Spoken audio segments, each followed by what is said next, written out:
The Kalari ambassador ZYX-4471 trembled as she approached the communication console aboard her dying flagship.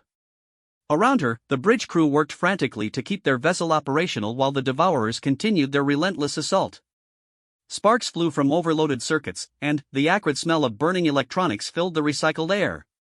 Status report, ZYX-4471 commanded, her voice steady despite the fear coursing through her elongated frame. Hull integrity at 37% and falling, reported her tactical officer, his forearms dancing across multiple control surfaces. The Devourers have breached decks 7 through 12. Our particle shields are failing across all sectors. ZYX-4471 closed her large, multifaceted eyes. The Kalari had been one of the most advanced civilizations in this sector of the galaxy for over 2,000 years. Their technology was sophisticated, their military disciplined, and their society peaceful. They had always believed that intelligence and diplomacy could solve any conflict. They had been wrong. The Devourers had appeared 6 months ago from the void between galaxies. They consumed everything in their path: planets, stars, entire solar systems. They showed no interest in communication, negotiation, or mercy.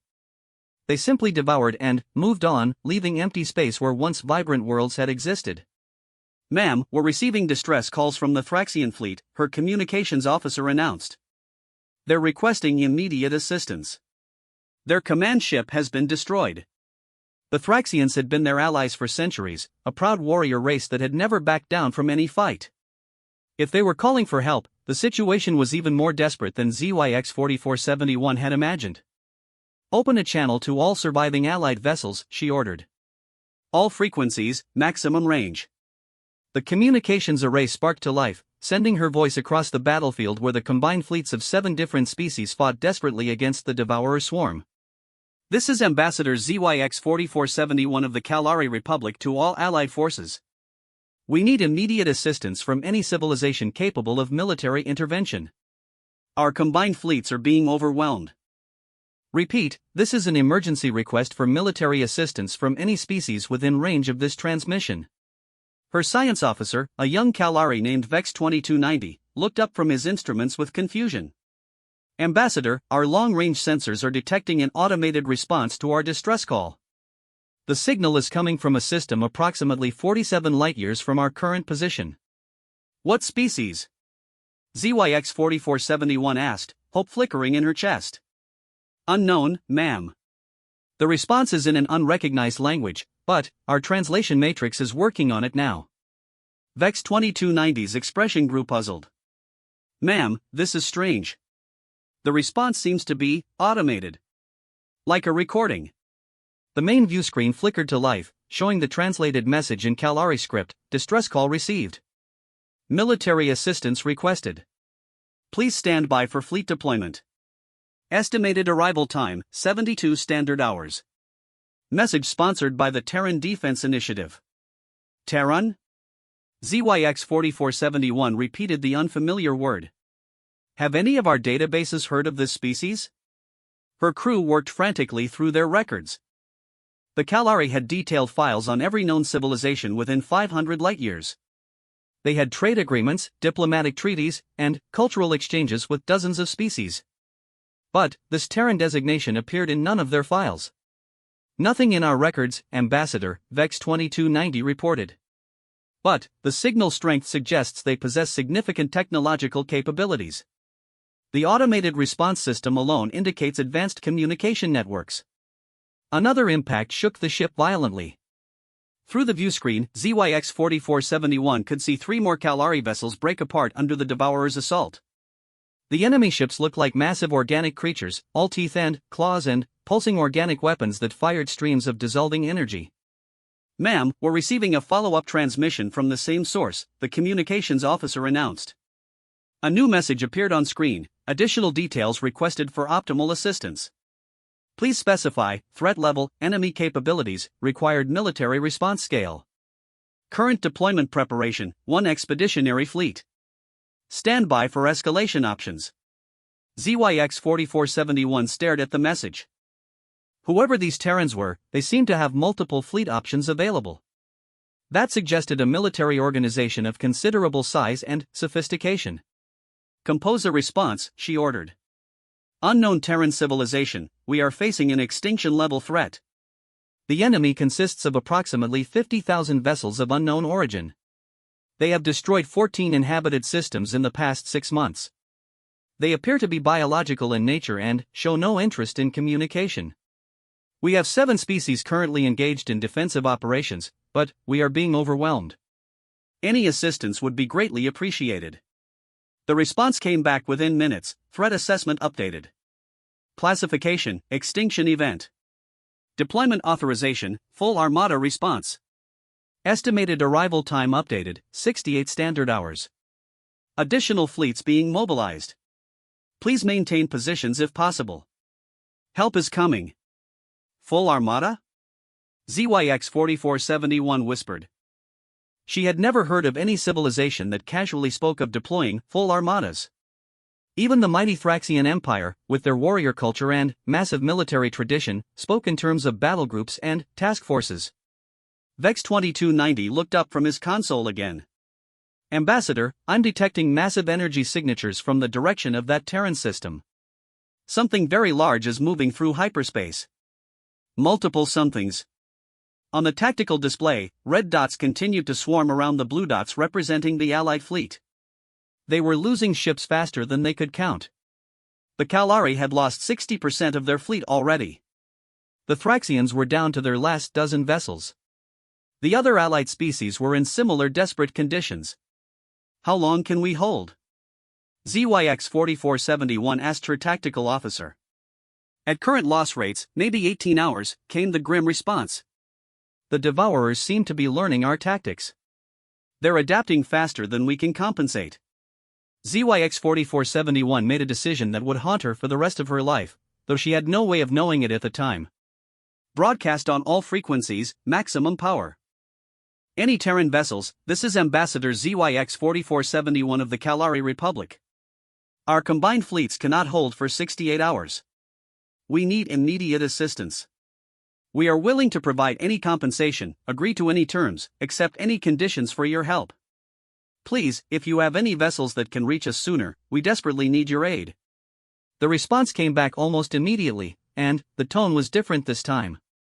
Less automated, more personal. Message received, Ambassador ZYX4471. Emergency protocols activated. Fast response fleet launching immediately. ETA, 14 hours. Full Armada deployment continues as planned. Hold the line. You are not alone. Around the bridge, her crew exchanged glances of confusion and hope. 14 hours was still a long time, but it was far better than 68 hours. But what kind of civilization had emergency protocols that could deploy military fleets across nearly 50 light-years in 14 hours? Ambassador, Vex2290 called out, his voice filled with awe. You need to see this. I've managed to get a better reading on those energy signatures from the Terran system. He paused, checking his instruments again. Ma'am, based on the hyperspace distortions I'm detecting, they're not sending a fleet. They're sending dozens of fleets. Maybe hundreds. ZYX4471 felt a chill run through her body. What kind of species had hundreds of fleets at their disposal? What kind of military organization could casually deploy such massive forces to help complete strangers? Are they sending this much help to assist us? She asked quietly. I don't think so, ma'am, Vex2290 replied, his voice barely above a whisper. I think this is just how they respond to requests for help. Outside the ship, another Allied vessel exploded in a ball of superheated plasma. The Devourers were methodically working their way through the defensive formations, showing the same emotionless efficiency they had demonstrated in 14 other systems. But, somewhere in the darkness of space, something was coming. Something the Kalari had never encountered before. Something that responded to desperate pleas for help by mobilizing what appeared to be an entire civilization's worth of military assets. ZYX4471 looked at the tactical display showing their deteriorating situation, then, at the communications panel still displaying the Terran messages. She had asked for help from an unknown species, and they had said yes without hesitation, without negotiation, without even asking what they would get in return. She was about to learn something that would fundamentally change how every species in this sector of the galaxy understood the nature of power, compassion, and what it truly meant to answer a call for help. The Devourers had never encountered humans before. neither had the Kalari. That was about to change in ways none of them could possibly imagine. Admiral Saracen stood in the command center of the TDF Indomitable, watching as dozens of status displays showed the rapid mobilization of humanity's scattered fleets. Around her, hundreds of technicians and officers worked with practiced efficiency, coordinating what was potentially the largest military deployment in human history. "Status report," she called out, her voice carrying easily across the massive command floor. "Expeditionary Fleet 7 has completed jump preparations," reported Commander Martinez from the Fleet Coordination Station. "Emergency Response Group Delta is launching in 30 minutes. Long-range fleets are converging from the outer colonies." Admiral Chen nodded, studying the tactical hologram floating before her. The distress signal had come from a system designated on human charts as Sector 7 Alpha 9, a region they had been quietly observing for several years. The fact that multiple alien civilizations existed there was not news to humanity. What was news was that something was apparently trying to wipe them out.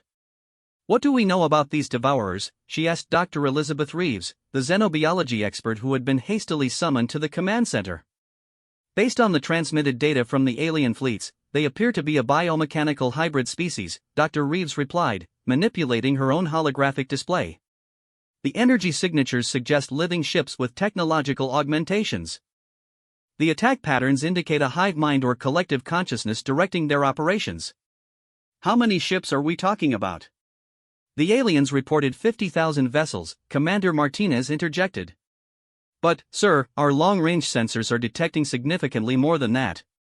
Current estimate is closer to 75,000 enemy contacts." Admiral Chen whistled softly. 75,000 ships was a substantial force by any measure. It was also, she reflected, roughly equivalent to humanity's 3rd Defense Fleet, one of 12 such formations currently protecting human space. "Admiral," called out Lieutenant Commander Park from the communications station, "we're receiving updates from the alien forces. Their situation is deteriorating rapidly. Current projections show complete fleet destruction within 12 to 16 hours. Chen studied the incoming data streams. The aliens, Kalari, according to their transmissions, had been fighting desperately against an overwhelming enemy. Their technology appeared sophisticated, their tactics sound, but they were simply outnumbered. The fact that they had lasted this long spoke well of their capabilities.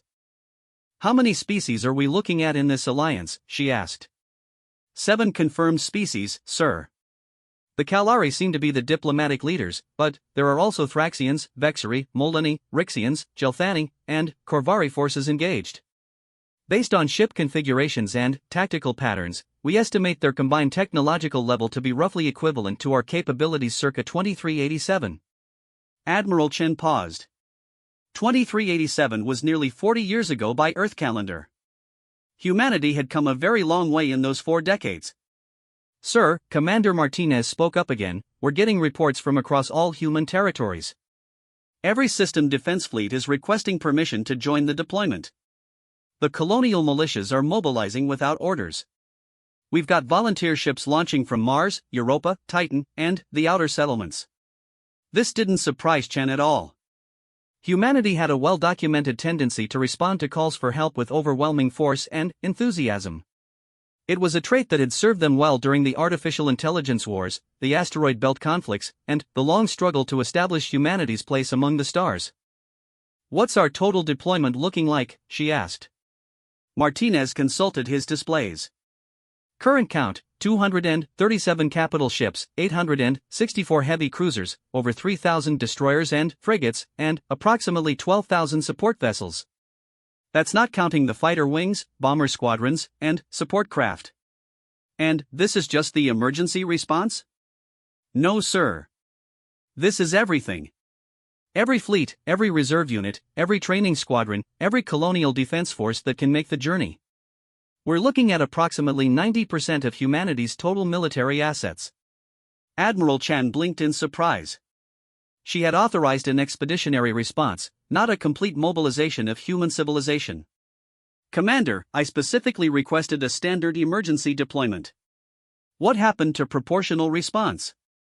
"Well, sir," Martinez replied with a slight grin, "the request did say they were facing an extinction-level threat. Protocol 77 Alpha specifically states that extinction-level threats to allied civilizations warrant full mobilization. They're not our allies, Commander. We've never even met these species before. Sir, they asked for help. The simple statement hung in the air. Chen realized that, to the human military mind, this was all the justification needed. Someone had asked for help against an overwhelming enemy, and humanity's response was to send everything they had. Admiral, Dr. Reeves interrupted, I think you should see this analysis of the alien technology. Chen moved to the xenobiology station where Dr. Reeves had compiled data from the intercepted alien communications. Their weapons technology is actually quite impressive, Dr. Reeves explained. Particle beam weapons, plasma cannons, quantum torpedoes. Their shields use a sophisticated harmonic resonance system. Their ships appear to be constructed from self-repairing smart materials. How do they compare to our technology? That's the interesting part. In many ways, they're more advanced than we are. Their individual technologies are more sophisticated, more elegant. Their ships are probably faster and more maneuverable than ours. Chen frowned. Then, how are they losing so badly to these devourers? Dr. Reeves brought up a tactical analysis. Because they fight like civilized people, Admiral. Look at these battle recordings. They maintain proper formations. They follow rules of engagement. They attempt to minimize civilian casualties. They retreat when facing overwhelming odds to preserve their forces for future battles. And that's bad because? Because humans don't do any of those things, sir. When humans fight, we fight to win, regardless of cost. We developed our military doctrine during centuries of warfare against our own species, then refined it during the AI wars when we faced an enemy that literally wanted to exterminate us. Chen studied the alien battle recordings more carefully. The aliens fought with precision and honor. Their formations were textbook perfect, their targeting systems prioritized military vessels, and they fell back in good order when the tactical situation became untenable. It was exactly how any civilized species should conduct warfare. It was also probably why they were losing. Sir, Lieutenant Commander Park called out, we're receiving another transmission from the alien fleet. They're expressing concern about the size of our response force. Shen moved to the communications station. Put it on speaker. The translated voice of Ambassador ZYX4471 filled the command center. Terran vessels, we are grateful for your assistance, but our sensors are detecting massive fleet movements from your territory. Please be aware that the Devourer force consists of approximately 50,000 ships.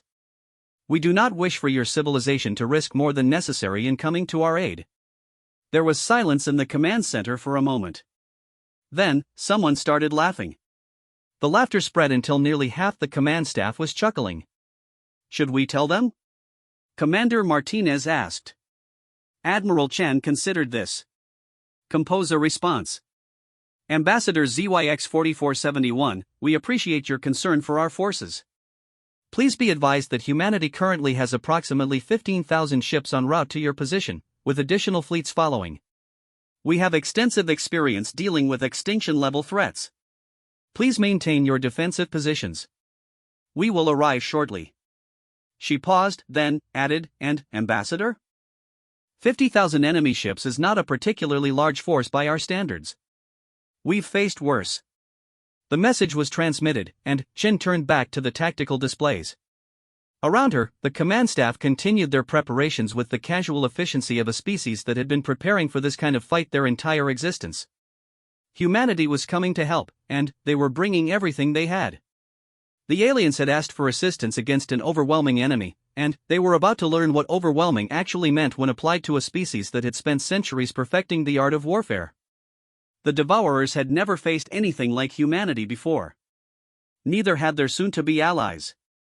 But, in a few hours, both groups were going to get a very comprehensive education in human military capabilities. Admiral Chen smiled as she watched the deployment status updates scroll across her screens. This was going to be interesting. The first sign that something unusual was approaching came from the Kalari deep space sensors. Vex 2290 stared at his instruments in confusion, running the readings through 3 different verification protocols before he dared to report what he was seeing. Ambassador, he called out, his voice tight with disbelief. The Terran fleet is dropping out of hyperspace. But, these readings, they can't be correct. ZYX4471 moved to his station, her own exhaustion forgotten as she studied the sensor displays. The Allied fleet had been fighting for nearly 14 hours since the humans had promised assistance, and they were down to fewer than 200 ships from their original force of over 3,000. "What are the readings showing?" she asked. "Ma'am, either our sensors are malfunctioning, or the human emergency response fleet consists of over 15,000 vessels." ZYX-4471 felt her breathing apparatus constrict. 15,000 ships was larger than any military force she had ever heard of, let alone seen deployed for a single battle. The entire Kalari Navy consisted of roughly 8,000 vessels spread across dozens of systems. "That has to be an error," she said. "Run a full diagnostic on the sensor array." "Already done, ma'am. 3 times. The readings are consistent." On the main view screen, space began to shimmer with the distinctive distortions of ships dropping out of hyperspace.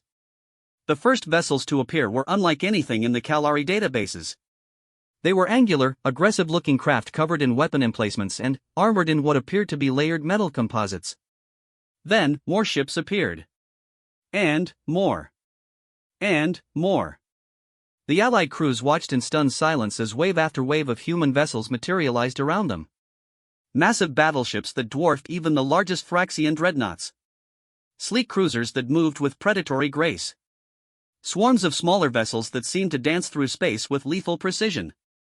"Ambassador," the communications officer announced, his voice barely above a whisper, "we're receiving a transmission from the human fleet commander." "Put it through," ZYX-4471 managed to say. A new voice filled the bridge, speaking in crisp, efficient tones. "Allied fleet, this is Admiral Sarachin of the Terran Defense Force. We are here to provide military assistance as requested. Please maintain your current defensive positions while we assess the tactical situation." Through the view screen, ZYX-4471 could see human ships continuing to arrive. The flow seemed endless. Every few seconds, dozens more vessels dropped out of hyperspace, taking positions around the battered Allied fleet with military precision. "Admiral Chen," ZYX-4471 responded, "we are extremely grateful for your assistance. However, I must warn you that the Devourer force significantly outnumbers even your impressive fleet." There was a pause before the human admiral responded. "Ambassador, we appreciate the intelligence update. Our sensors show approximately 76,000 enemy vessels. Is this accurate?" "Yes, Admiral. We estimate between 70 and 80,000 Devourer ships. Our combined forces were overwhelmed by their numbers." Another pause. Then, "Understood, Ambassador. Please be advised that this is only our initial response force. Additional assets are en route.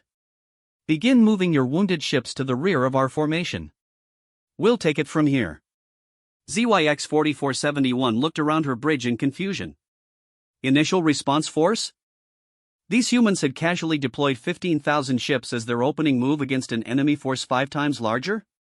"VEX 2290, she called out, "are you detecting any additional human vessels approaching?" The science officer was frantically working at his console, his forearms moving across multiple displays simultaneously. "Ambassador, I'm detecting massive hyperspace distortions throughout this entire sector.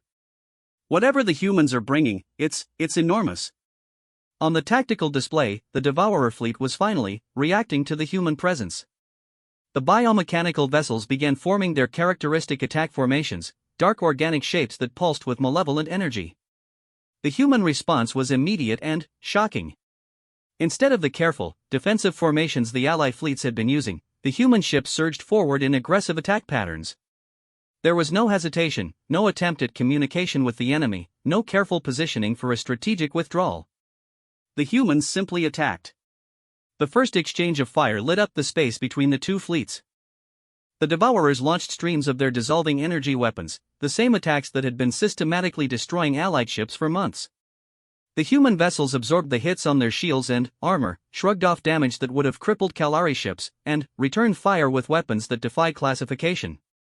Kinetic rounds moving at significant fractions of light speed. Energy beams that cut through Devourer armor like it was paper. Missiles that seemed to actively hunt their targets across vast distances. And stranger weapons that simply made enemy ships cease to exist, leaving behind empty space where massive biomechanical vessels had been seconds before. "What are those weapons?" ZYX-4471 asked, staring at the battle displays. I don't know, Vex 2290 replied. Some appear to be advanced particle beams, but others. I can't even theorize about their operating principles. The Devourer fleet, for the first time in 6 months of systematic destruction, began to show signs of confusion.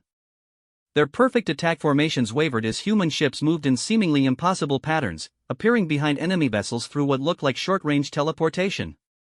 Ambassador, the communications officer announced, Admiral Chen is hailing us. Yes, Admiral? Ambassador, we're going to need your fleet to maintain a safe distance. We're about to implement some weapons systems that have significant area effects. Before ZYX 4471 could ask what that meant, space itself seemed to catch fire.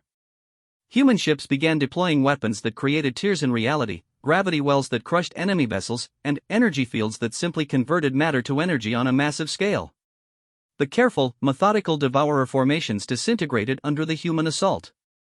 Creatures that had shown no fear, no hesitation, no emotion of any kind suddenly began retreating, their biomechanical ships fleeing from human weapons they couldn't understand or counter.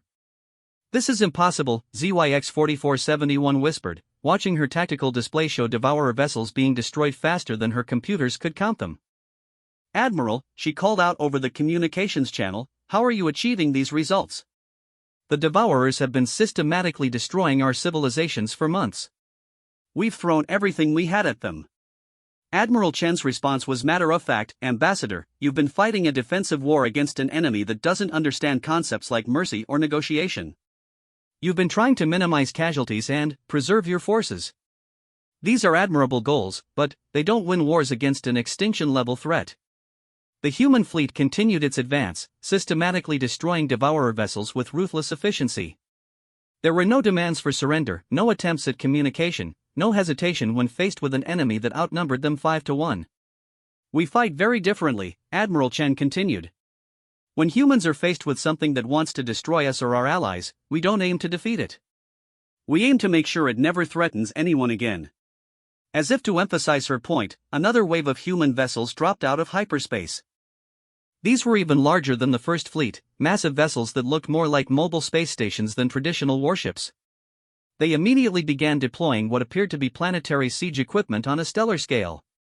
Admiral, ZYX 4471 asked, her voice weak, exactly how many ships are you bringing to this battle?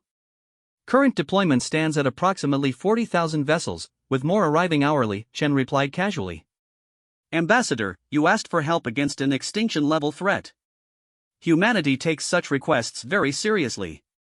ZYX 4471 sank into her command chair, watching as the most feared enemy her civilization had ever encountered was systematically annihilated by a species they had never heard of before today. The humans weren't just winning the battle. They were demonstrating that the Devourers, who had seemed like an unstoppable force of nature, were simply another enemy to be destroyed. The Kalari had asked for help, and humanity had responded by bringing what appeared to be their entire civilization to war. Around her bridge, her crew watched in awed silence as the humans redefined their understanding of what military force actually meant. This wasn't a battle anymore. It was an extermination, conducted with the casual efficiency of a species that had been perfecting the art of warfare for millennia. And this was just their emergency response force. 3 days after the battle ended, Ambassador ZYX 4471 found herself aboard the human flagship TDF Indomitable, struggling to process everything she had witnessed. The Devourer fleet that had terrorized 7 civilizations for 6 months had been completely eliminated in less than 18 hours. Not defeated, eliminated. Human weapons had been so thorough that their sensors could barely detect debris from the 76,000 enemy vessels.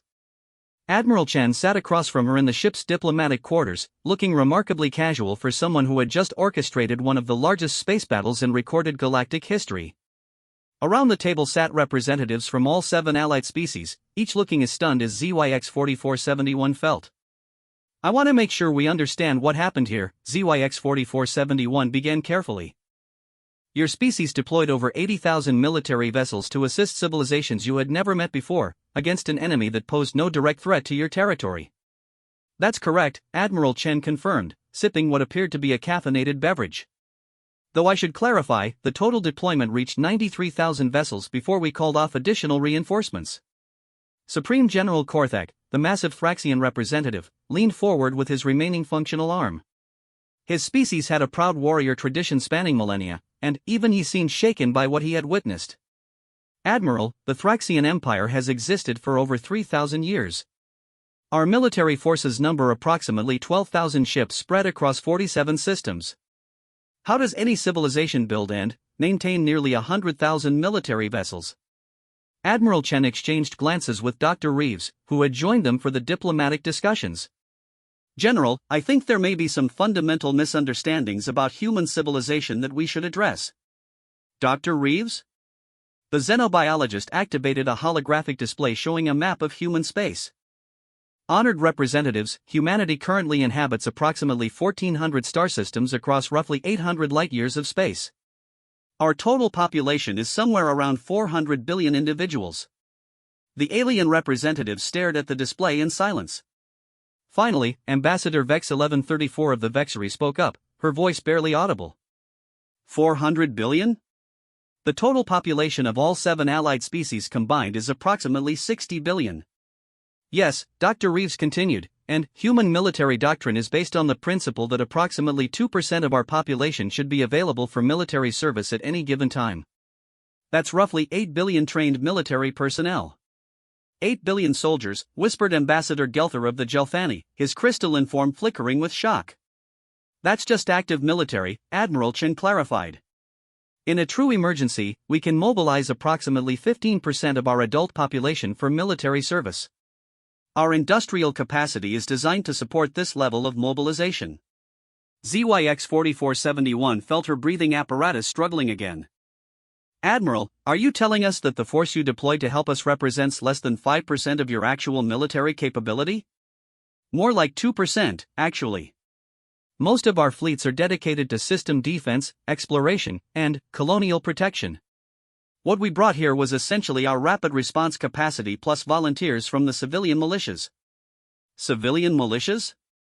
Supreme General Korthak asked. Oh yes, Admiral Chen smiled.